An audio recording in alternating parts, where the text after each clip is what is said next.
What's up, guys? It's the Osmo.com Night Shift Podcast. Talking some MLB for Wednesday, August 8th. We've got two slates, a quick four-gamer on the early, the afternoon slate, and then 9 games on the main slate. So, get to Osmo.com, check out everything we have to offer. Our premium package includes the ownership projections and rankings from Osmo himself, including articles written by Osmo himself. On Wednesday, he will have the lineup card article, slate-specific advice, his approach to the slate, and much more. A lot of very valuable advice to see how he is attacking things. Check out the Spotlight Hitters, Pitchers, and Stacks MLB strategy video with myself and Josh Engelman. On Wednesday, Chris and Josh do the live stream, so they'll be on there talking the 9-game main slate. All right, here we go. Let's start with Seattle and Texas. Marco Gonzalez against Yovani Gallardo. Gonzalez is 8,400, 5.9 run total for the Mariners, 5.3 for the Rangers.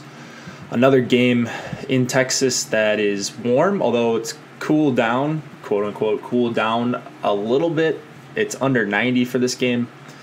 Gonzalez, someone that I've had interest in for a while.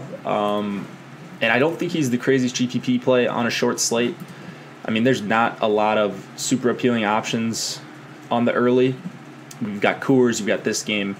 Velasquez and Corbin will get some ownership for sure, but I'm really impressed with what I'm seeing out of Marco. And a lefty-heavy Texas lineup that is that strikes out a ton. You've got Gallo in there, Odor, Chirinos, Carlos Tocci. I mean, they certainly have some strikeouts. So if Gonzalez has his stuff, he's a pretty decent favorite, minus 133 right now. I think he can be a really solid option on this early slate. So he's probably where I'll be looking to get leverage on the field. The Rangers' bats are going to be chalky. I don't really like any of them that much. So I'm with Marco on this early slate.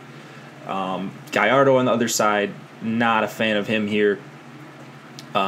He does a good job at getting strikes and sometimes can be efficient, but I don't know about in this park against this team that doesn't really allow you to get strikeouts. So Nelson Cruz is my favorite play, I think, here. And then Kyle Seager after him. Ryan Healy actually comes up huge for me in the 7th spot, 3,800 for him. So not even that expensive. I'm going to check on Gallardo's stolen base metrics. Let's see. It looks like he's a little bit above average at holding runners over the last few years. Haven't checked at what he's done specifically this year, but I do like the Mariners stack, and that's not going to be an unpopular opinion because they're tied for the highest run total on the slate. Pittsburgh and Colorado, we've got Chris Archer going up against German Marquez. Archer is 6,800. Probably won't be super highly owned here, although when you see a name like that for 6,800 in any park, people will generally look at him. So I don't hate Archer. It's a righty-heavy Colorado lineup. But anytime you're taking a pitcher in Coors, especially one that may get some ownership, it's super, super risky. So I like some of these lefty power bats, specifically Charlie Blackmon and Carlos Gonzalez. I don't even hate Parra for 4,100. Yeah, I mean, I like Colorado a lot. I think I prefer Seattle, but Colorado's not too far behind just because of the quality of pitcher in Archer compared to Yovani Gallardo. German Marquez on the other side, 7K for him. He's been pretty good as of late as far as swings and misses. I don't know that you need to go to him, although he probably will be the lower-owned pitcher in Coors here. So if you need a second option, not the worst play in the world. These Pittsburgh bats, they don't really impress me against either hand. I think Moran's probably my favorite for 3,700, but Adam Frazier down there in the 7-hole for 4,300, Mercer 3,400, Cervelli righty-righty I'm not crazy about either. Even though he hits righties okay, he's 4,100. So I want to pay up for Corbin, I think, on this slate, or Velasquez. Is it going to be Corbin? Because that line looks funky. Anyways, we'll get to that game next. So I think I'm going to be off of the Pirates, maybe a little bit of German Marquez if I'm MMEing for this early slate. Philadelphia and Arizona. Vince Velasquez against Patrick Corbin. The Phillies are a -152 favorite. So I'm thinking it may not be Corbin, although both sheets I'm looking at right now have Corbin as the listed starter. But that doesn't really make sense to me. I don't know why Corbin would be a 132 underdog at home here, but we'll just go and act like it's going to be Corbin, I guess. But first, let's talk about Velasquez coming off a really nice outing. Not going to get a lot of righties, but he's shown he can do it against lefties. He's a guy I like to either play, and when I do play, I full stack against. So I don't hate the lefty power bats against Velasquez, Peralta, and Escobar. Maybe even some Daniel Descalso. Not my favorite spot on the slate, but only a 3.7 run total. So I'm generally confused about this game for Arizona. This may just be a typo. I don't know. You could probably hear how confused I am in my voice. But anyways, assuming it's Corbin on the other side for 11-1, I like him a lot. The swinging strike rate is off the charts for Corbin as of late. Seeing some of those early season numbers like in the high teens as of late. Slider working really well. And there's going to be a lot of righties in this lineup for Philadelphia, but I'm not worried about that with Corbin. I'm worried about the hard contact, but that number is always going to be high when you throw the pitches he throws. So I'm on Corbin here once again. 2 straight 6-inning, 8 strikeout appearances, giving up runs in both of those. But I'm expecting a similar one this afternoon, and I'll pay the 11-1 for him. All right, Detroit and LA, the Angels. This is the last game of the early slate. Blaine Hardy and Jaime Barria. Hardy is 7,200 going into LA, coming off a really nice start. I believe it was against Oakland. And we were kind of on that at Osmo.com. I know Josh and I talked about him as the punt option we liked, or maybe it was Chris and I. I don't actually remember, but I know I played a lot of Blaine Hardy, and it worked out well. This is a spot I'm willing to use him again if there's no Mike Trout in the lineup.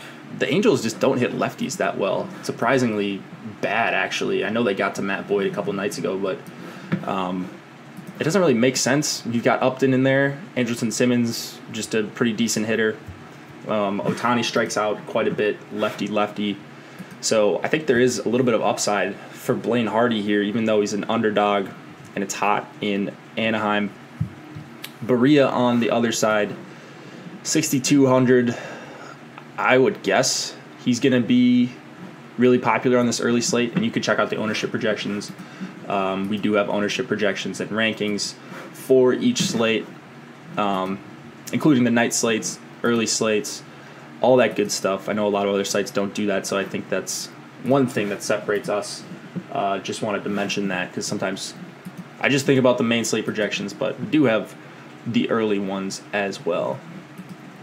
Barria is striking out less righties than lefties, giving up a ton of hard contact, 575 xFIP to righties this year, a lot of fly balls. And it's not like he's even gotten unlucky with the BABIP or anything like that. So I'm scared of using Barria in this spot. I think just the natural thing people will do is see Detroit, see Barria being a big favorite, and just lock him in with Corbin or Velasquez or I don't even know who else is probably going to be Corbin or Velasquez. But I actually like some Detroit bats here. I like Castellanos a ton, Nico Goodrum, and Candelario as well. So I'm on the Detroit stack. I think it's going to be somewhat contrarian, and it's just going to give me a different lineup construction, so I like it a lot. All right, main slate talk now. Atlanta and Washington, Mike Foltynewicz against Tommy Milone. Foltynewicz for 10.6, Malone for 6,900. just about a pick 'em right here. Hot weather in Washington, wind blowing out, 90-plus degrees. I want to use Tommy Milone here. I really, really do. He's looked incredible to me in his first 2 starts. You've got not only the results look good, so he had a 7-inning, 9-strikeout performance against the Mets in his last start. I don't think he's on the slate, so people probably couldn't play him, but a 44% chase rate in that start, 47% in the first one. I know it was 2 bad opponents in the Marlins and the Mets, but still impressive when you're doing that against anyone. He's getting ahead. He's getting swinging strikes. It's just he looks like a different pitcher than what I remember. And I don't love going up against this Braves lineup. It's not like there's a ton of strikeouts in it. I'm worried about Flowers. I'm worried about Acuna and Albies, but at 6,900, I think I'm going to take some shots on Tommy Milone. That being said, I will have some Braves because it is a scary matchup for a lefty. But just wanted to talk about Milone a little bit. On the other side, Foltynewicz, 10.6. I'm just not messing with this Nationals lineup.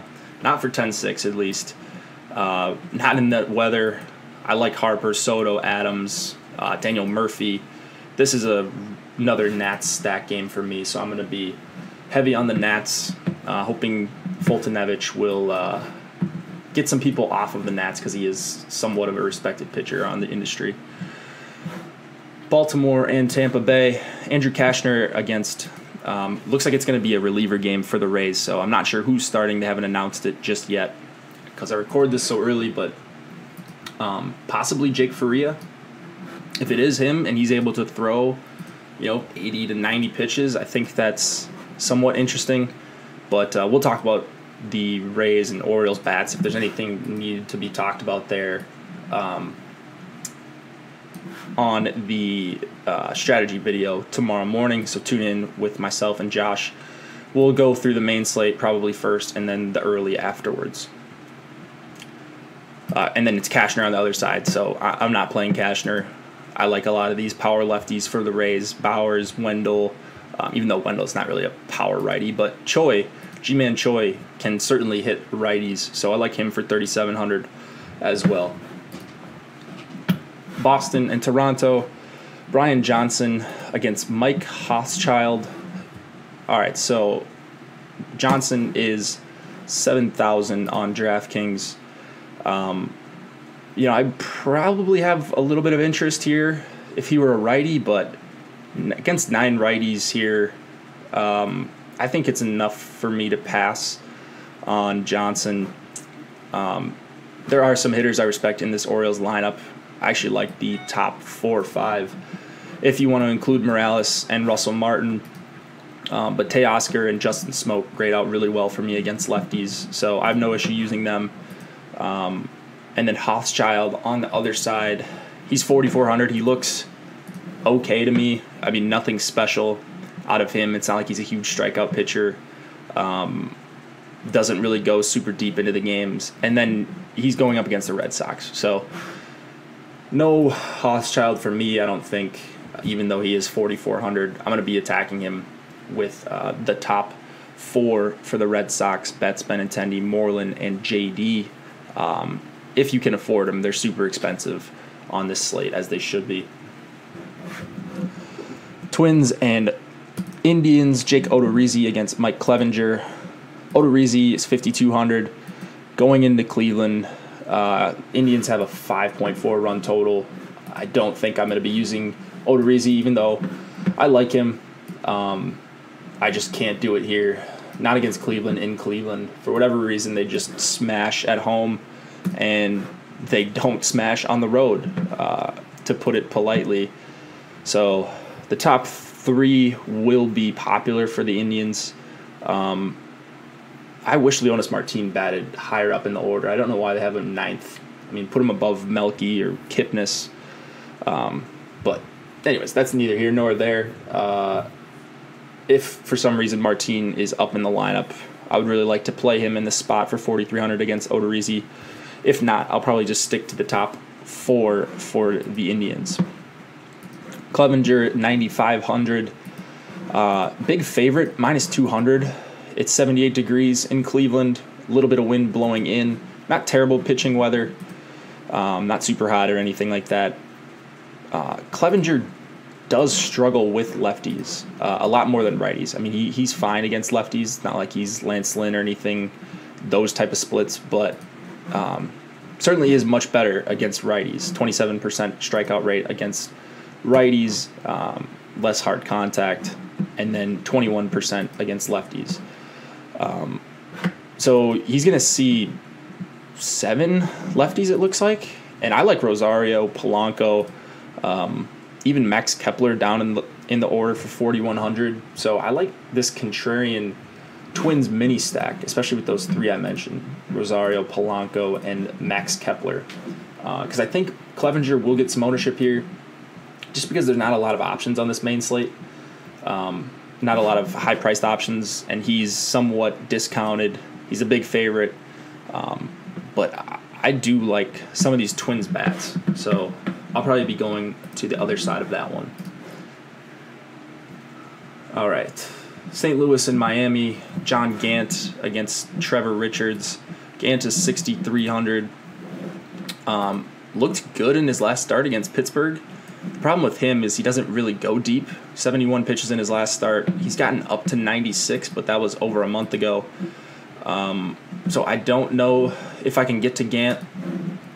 If I knew he was going to throw 85 pitches, 90 pitches against the Marlins in Miami, I would have interest, but I just honestly don't really know that at this point. So not really targeting bats against him. If I was, it was going to be lefties, Justin Bour especially, but that's really about it. And then Trevor Richards on the other side.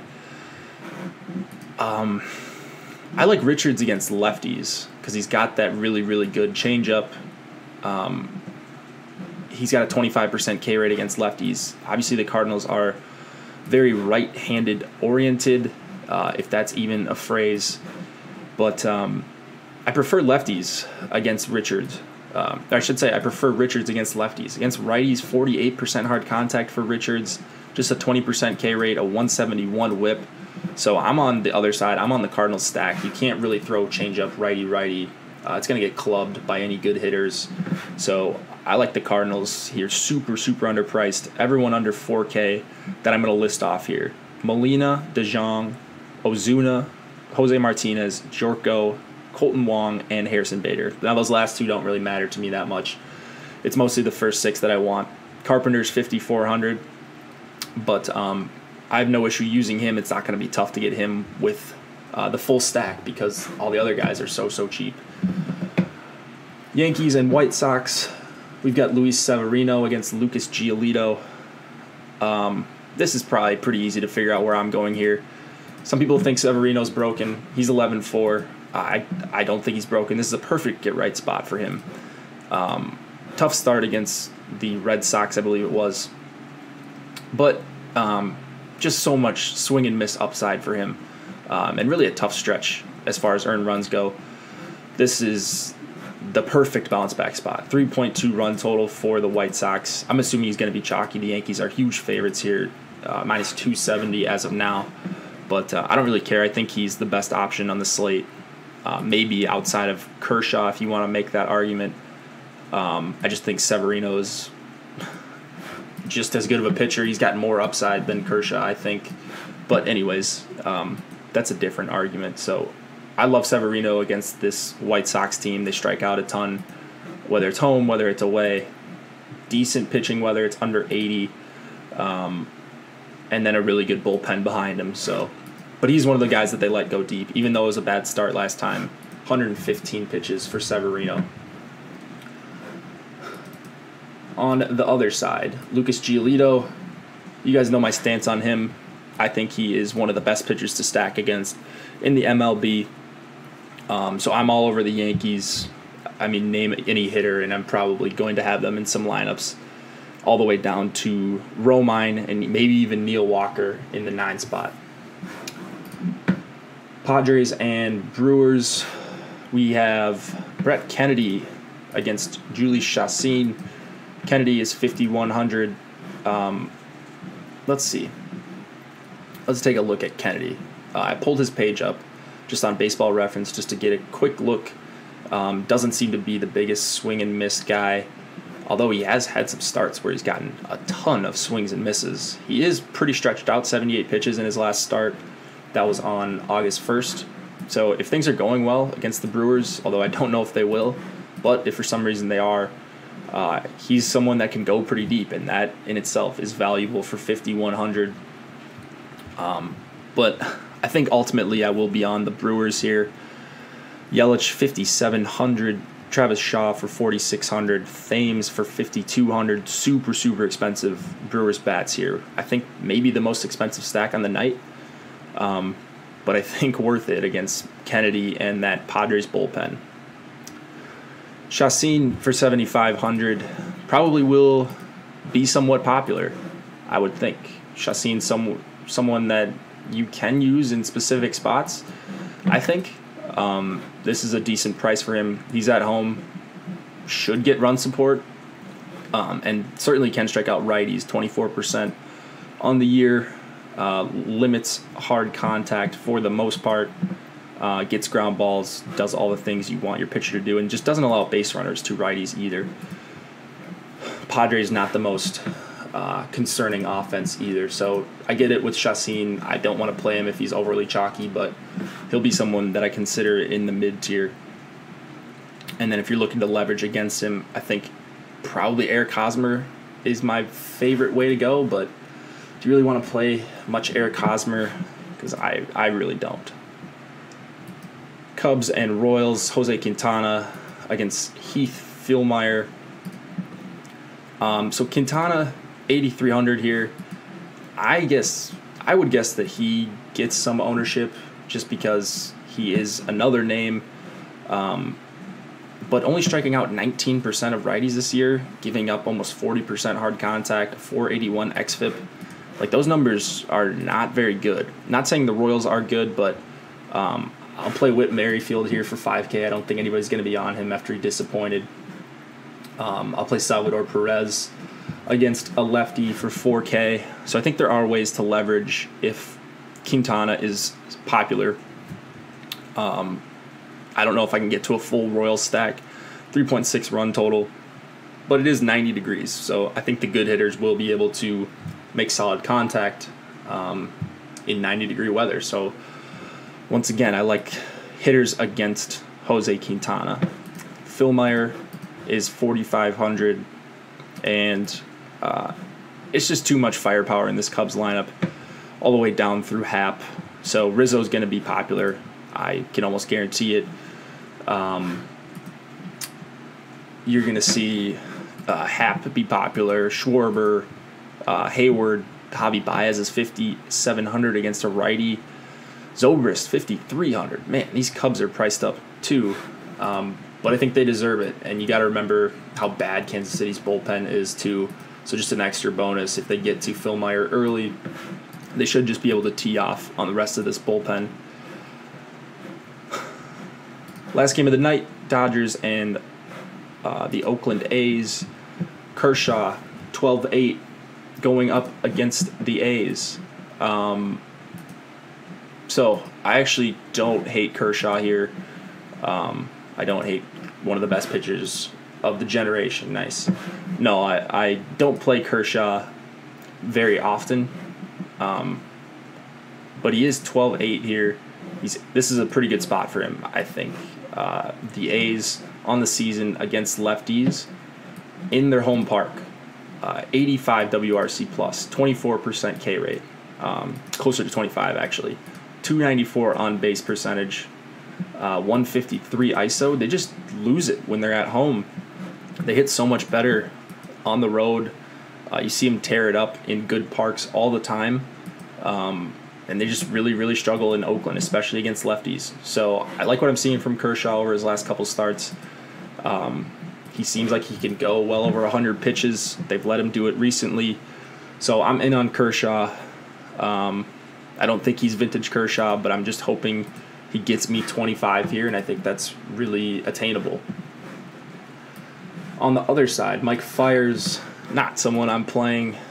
Just a 4.2 total for the Dodgers, but Fiers just can't miss any bats, and that's my rule against the Dodgers these days. Is if you can't miss bats, I'm automatically looking at the stack against you, and Fiers certainly fits that mold. So it's going to be another Dodger stack day. I feel like I talk about the Dodgers and the Nationals every single day, but when these two teams have very good lineups, and there's a handful of teams like that, the Red Sox, the Yankees, Dodgers, whoever I'm missing, Nationals too.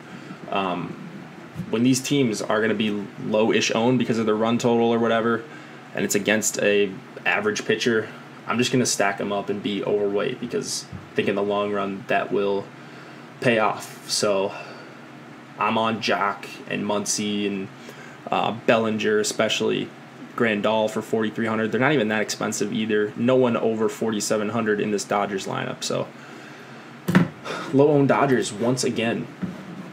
All right, guys, that's going to do it for the night shift.